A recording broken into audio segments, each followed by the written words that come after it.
वंदे गुरूणां चरणारविंदे संदर्शितत् स्वात्मसुखावबोधे जनस्य ये जांगलिकाय माने संसार हालाहल मोह शांतये.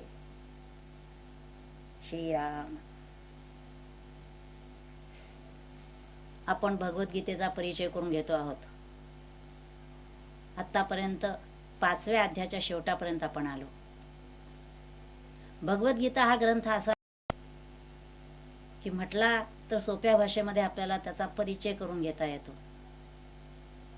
पण केवळ परिचयापुरतं थांबायचं नसून त्याच्यात जी साधना सांगितलेली आहे त्या साधनेनं आपल्याला खोल खोल खोल त्या गीतार्थ सागरात डूब देऊन आपल्याला जे ध्येय गाठायचं आहे तिथपर्यंत जायचं आहे. साधना करत असेल त्याला गीता ग्रंथ समजायला थोडा थोडा सोपा आहे.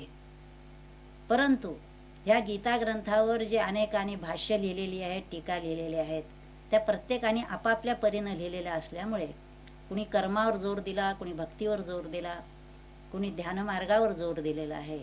अशा वेगळ्या वेगळ्या पद्धतीनं गीतेचा अर्थ सांगितलेला आहे. आपण इथं सर्वच मार्गांचा थोडा थोडा परिचय करून घेणार आहोत. 5व्या अध्यायाच्या शेवटी 2-3 श्लोकामध्ये ध्यानाची प्रक्रिया भगवंतांनी स्पष्ट केली आहे. कारण 5व्या अध्यायामध्ये जे त्या साधकाचं उच्च ठिकाण पोचायचं ठिकाण भगवंतांनी सांगितलं त्याचं वर्णन ऐकल्यानंतर अर्जुनाला जिज्ञासा जागृत झालेली आहे. आणि म्हणून शेवटच्या 2-3 श्लोकात ध्यानाची प्रक्रिया भगवंतांनी सांगितली आणि पुढचा जो अध्याय आहे तो संपूर्ण ध्यान योगाचा येतो आहे. तर 5व्या अध्यायाच्या शेवटी जे सांगितलं तो आपण पुन्हा थोडा विचार करूया. त्याच्यामध्ये भगवंत म्हणत आहेत की ज्यांनी विषयापासून आपलं चित्त मोकळं केलेलं आहे, विषयापासून सोडवलेलं आहे, आपल्या स्वाधीन केलेलं आहे आणि ते चिदाकाशामध्ये लीन केलेलं आहे आणि हळूहळू आत्मस्वरूपामध्ये स्थिर केलेलं आहे.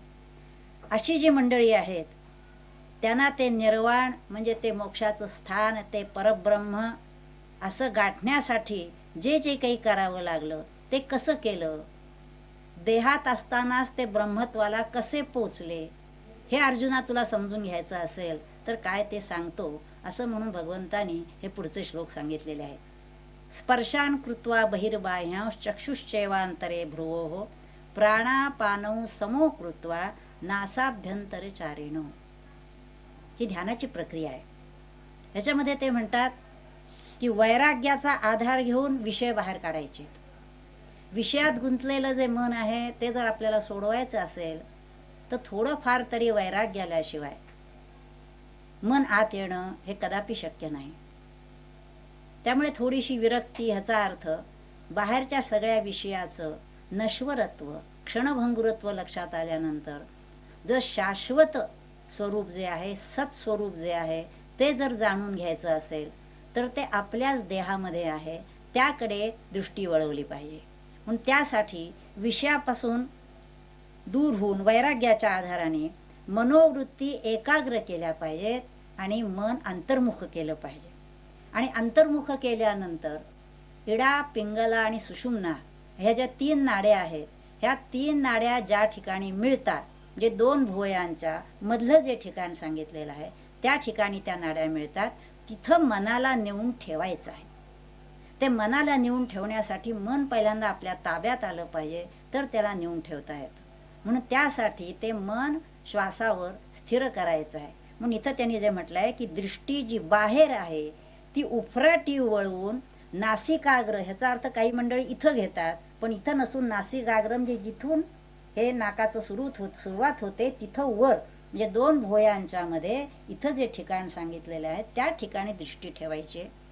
प्राणापान सम करायचे आहेत आणि सुषुम्नेच्या द्वारा चित्ताला चिदाकाशात नेऊन स्थिर करायचं आहे. एवढी साधी सोपी ध्यानाची प्रक्रिया आहे, परंतु ती करायला मात्र अतिशय कठीण आहे.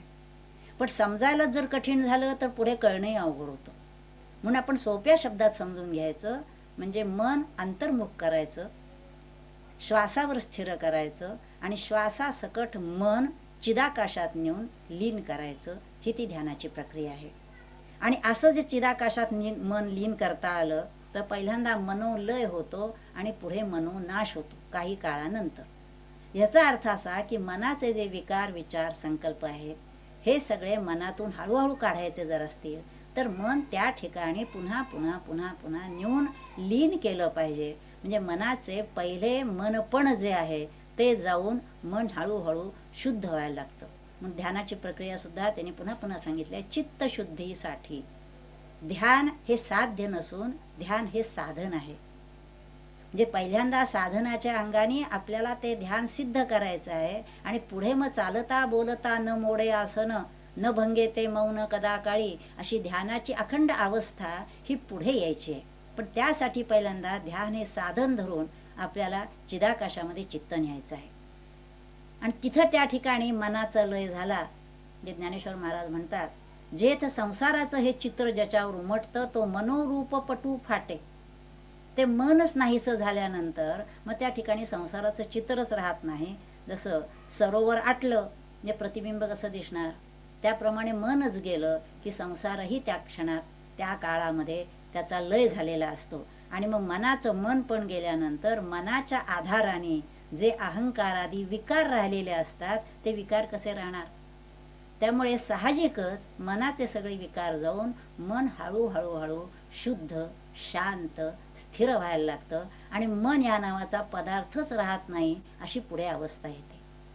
हे बोलायला एक दोन वाक्यामध्ये सोपं आहे, सरळ आहे, परंतु प्रत्यक्षामध्ये त्या मनाला ही स्थिती गाठून द्यायला 12 वर्ष एवढंच नव्हे तर जन्मजन्म साधना करावी लागते.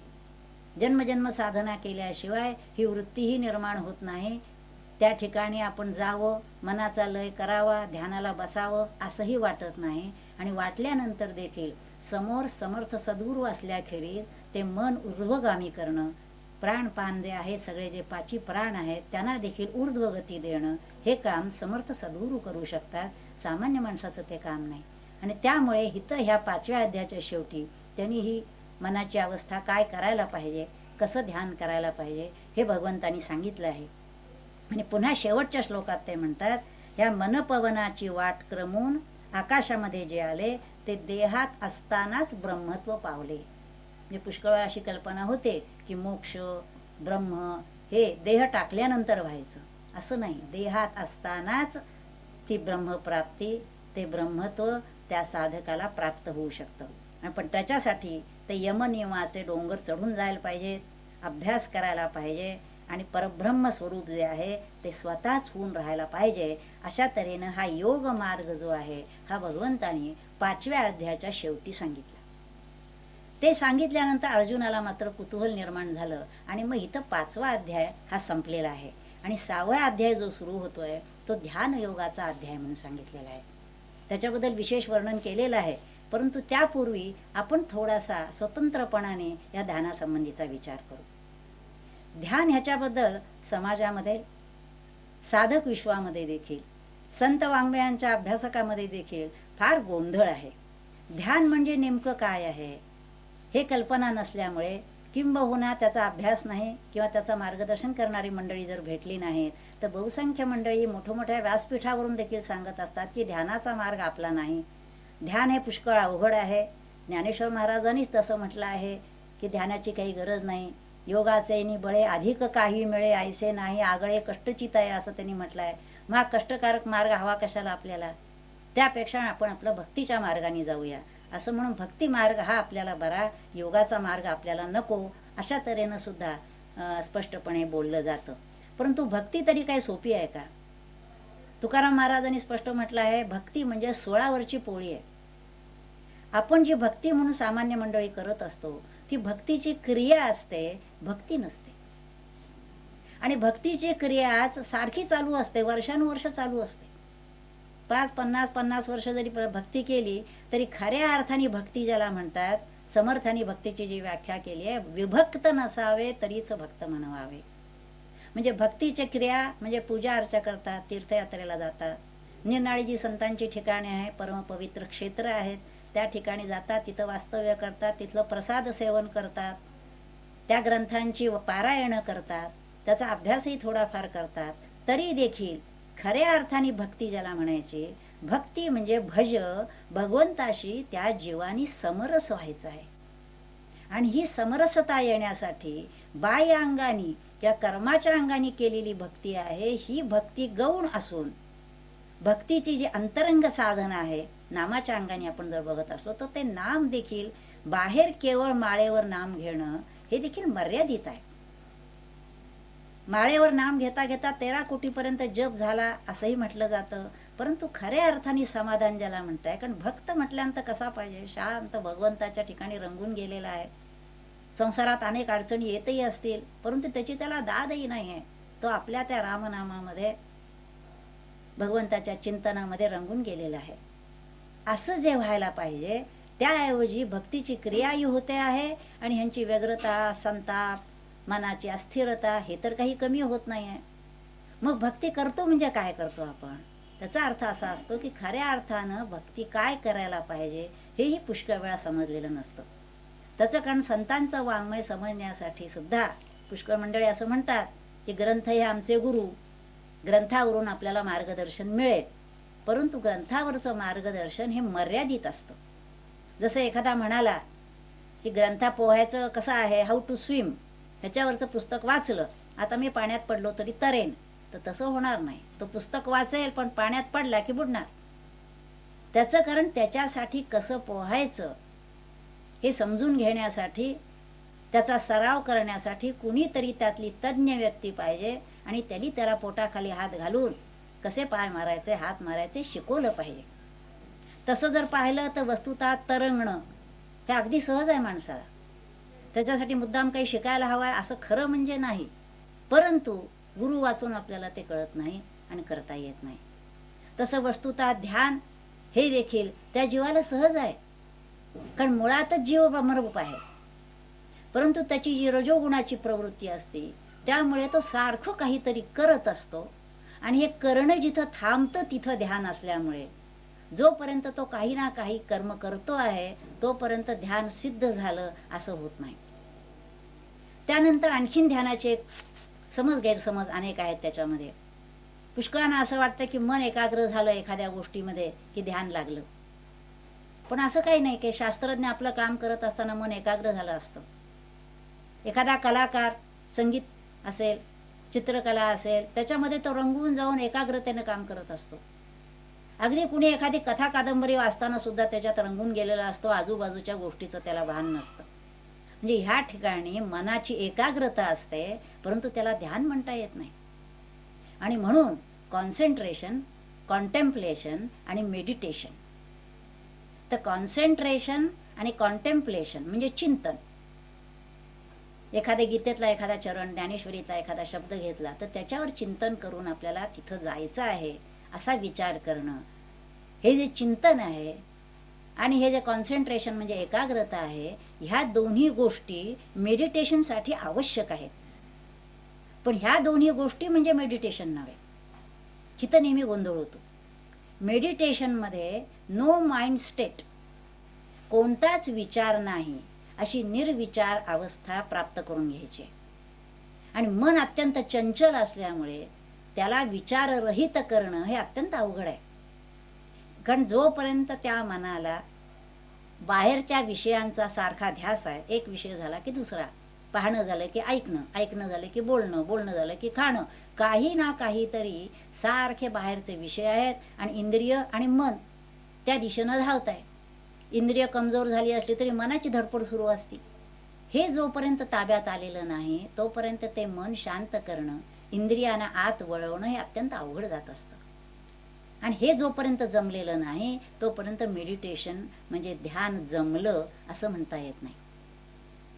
आणि म्हणून पुष्कळ वेळा मंडळी खूप वेळ ध्यानाला म्हणजे डोळे मिटून बसलेली दिसतात, ध्यान करता आहेत असं आपल्याला वाटतं, पण जसं डोळे मिटून हंतरुणावर पडला म्हणजे झोप लागली असेल असं नाही.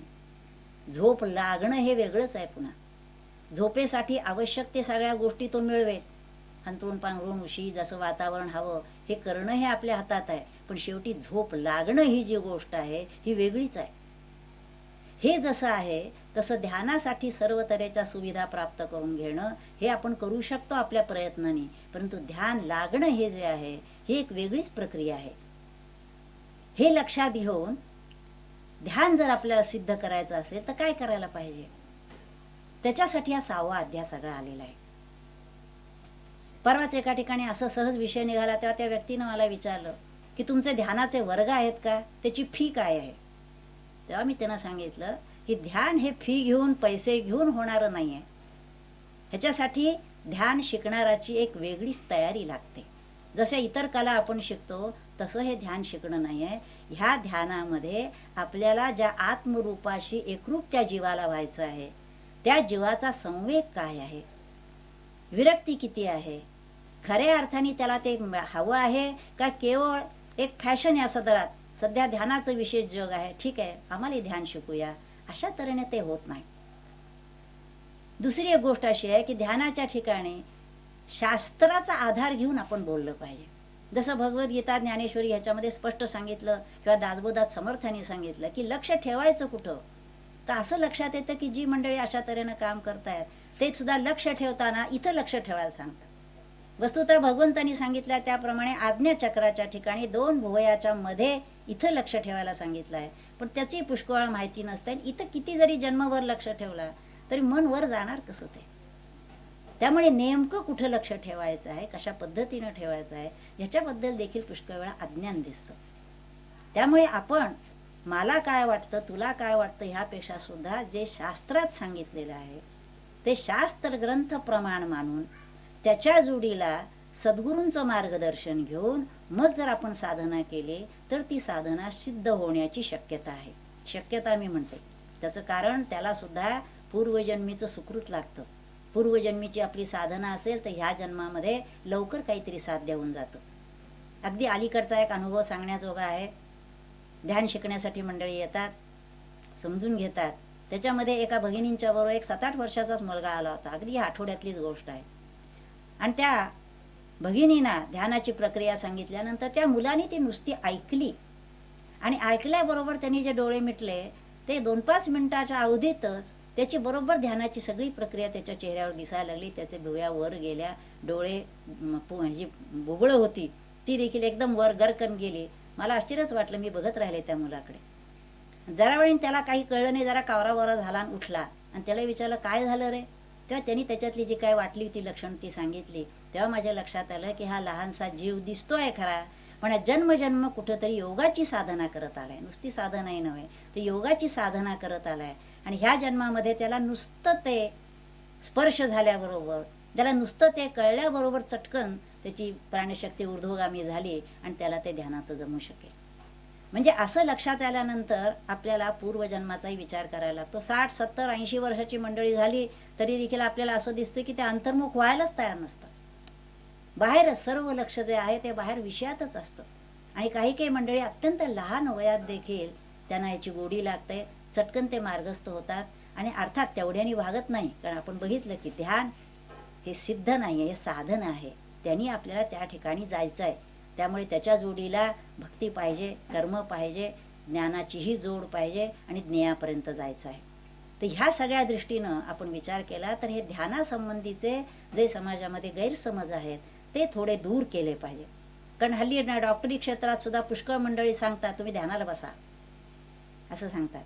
त्यामुळे काही लोकांना वाटतं की प्रकृती ठीक राहण्यासाठी, हार्ट अटॅक कोणाला येऊन गेले असले तर सांगतात ध्यानाला बसा, ब्लड प्रेशर कोणाला असेल तर ध्यानाला बसा सांगतात. याचा अर्थ असा की ध्यानाचा उपयोग एक शरीराच्या पातळीवर आहे, शरीर ठीक राहण्यासाठी. कारण हे जे आजार असतात ते बहुधा जास्ती मनाला ताण दिल्याने, नाना कामाचं टेन्शन म्हणा, इतर परिस्थितीचं टेन्शन म्हणा, त्याचा परिणाम होऊन त्या हृदयावर होत असतो. हृदयविकार निर्माण होतात बरेच वेळा. ब्लड प्रेशर काही कारण नसतं, पण सारखं डोक्यामध्ये ते विचार घेतले त्याच्यामुळे निद्रानाश आणि ब्लड प्रेशर वाढतं.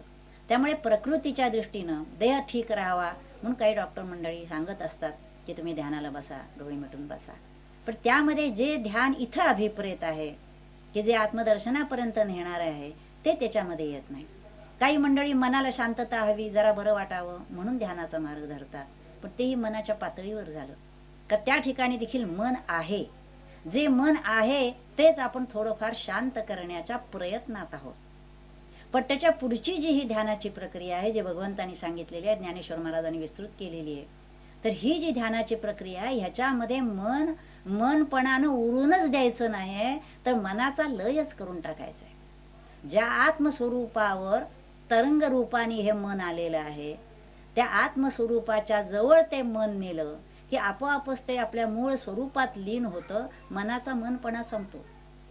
ही बोलायला सोपी वाटणारी कृती करायला मात्र अत्यंत अवघड आहे, परंतु तिथं जायचं आहे. पुष्कळ वेळा काही मंडळींना ध्यानासंबंधी जेव्हा बोललं जातं तेव्हा ते सांगतात की आम्ही योगासनं करतो. पण योगासनं करण्याने सुद्धा योगासनामध्ये आपले शरीर चांगलं राहतं.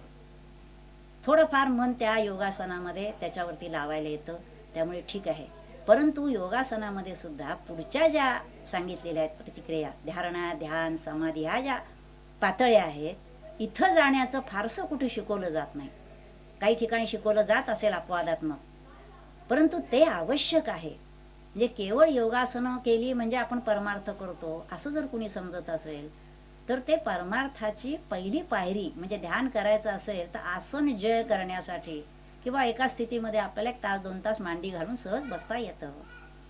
मांडी हलवावी लागत नाही. हे सहज जमण्यासाठी किंवा आता म्हटलं तसं प्रकृती ठीक राहण्यासाठी योगासनांचा उपयोग होईल. परंतु त्याच्या पुढे जाऊन धारणा, ध्यान, समाधी ह्या ज्या स्थिती आहेत ह्या घेण्यासाठी समर्थ सद्गुरू पाहिजे. आणि समर्थ सद्गुरू ह्याचा अर्थ देखील ज्या सद्गुरूंनी हे ध्यान सिद्ध केलेलं आहे, ज्यांना त्यातलं जे प्राप्तव्य आहे त्या प्राप्तव्य झालेलं आहे, किंबहुना त्याची चुणूक का विना मिळालेली आहे, आणि त्यांना त्यांच्या परंपरेकडून सद्गुरूंकडून हे ध्यानाचं मार्गदर्शन करण्याची आज्ञा झालेली आहे. कारण जेव्हा सद्गुरूंच्याकडनं ही आज्ञा होते तेव्हा ती शक्तीनिशी येते. एखाद्याला जर सद्गुरूंनी सांगितलं की तू हे मार्गदर्शन कर, तर त्याच्या पाठीमागं सद्गुरूंची परंपरा संप्रदायाची जी आहे त्याची शक्ती त्या व्यक्तीच्या पाठीमागं असते. आणि मग त्या व्यक्तीनं स्वतः अनुभवलेलं असल्यामुळे जी ध्यानाची प्रक्रिया सांगितली जाते त्या प्रक्रियेचा अनुभव फार चांगला येतो. अर्थात सगळे समोर बसलेले मंडळी त्या स्थितीचा अनुभव घेतील असं नाही, कारण सद्गुरू जरी समर्थ असले तरी शिष्य घेण्याला पात्र लागतो. त्याची काही पूर्वतयारी लागते, त्याच्यामध्ये थोडंफार वैराग्य लागतं. ते काय काय लागतं हे 6व्या अध्यायात पुन्हा स्पष्ट सांगितलं आहे. त्यामुळे आपण पहिल्यांदा हे समजून घेऊ की हा ध्यान योगाचा अभ्यास समजून घेण्याऐवजी पहिल्यांदा त्याच्या संबंधीचे जे गैरसमज आहेत ते दूर करून आपल्याला 6व्या अध्यायामध्ये भगवंतानी आणि त्याच्यावर ज्ञानेश्वर महाराजांनी जे विवरण केलेलं आहे किंवा समर्थांनी दासबोधातल्या 17.5 मध्ये जे ध्यानाची प्रक्रिया सांगितली आहे, तर त्या अंगाने आपल्याला नेमकं ध्यान म्हणजे काय आहे, त्याच्यानी त्याचा परिणाम काय आहे, कुठं आपण पोचणार आहोत, आणि त्यासाठी नेमकं स्थान कसं पाहिजे, वातावरण कसं पाहिजे, त्या साधकाची मनोवृत्ती काय पाहिजे, हे सगळे जे बारकावे आहेत हे आपण समजून घ्यायचे आहेत. आणि त्यासाठी 6वा अध्याय हा थोडा आपण विस्तृत प्रमाणात घेणार आहोत. ज्ञानेश्वरींच्या ओव्यांच्या आधारे, गीतेच्या श्लोकांच्या आधारे आपण नीट समजून घेणार आहोत. कारण हा 6वा अध्याय अतिशय महत्त्वाचा अध्याय समजलेला आहे. भगवंतांनी देखील त्याला असं समजलेलं आहे की संबंध गीतेचं सार असा हा 6वा अध्याय. असा 6वा अध्याय काय आहे हे आपण आता समजून घ्यायचं. त्यासाठी आपण या 6व्या अध्यायाकडे म्हणजे गीतार्थाचं सार, योग विभव भांडार असं जे म्हटलेलं आहे, या 6व्या अध्यायाकडे आपण आता वळणार आहोत. हरिओम.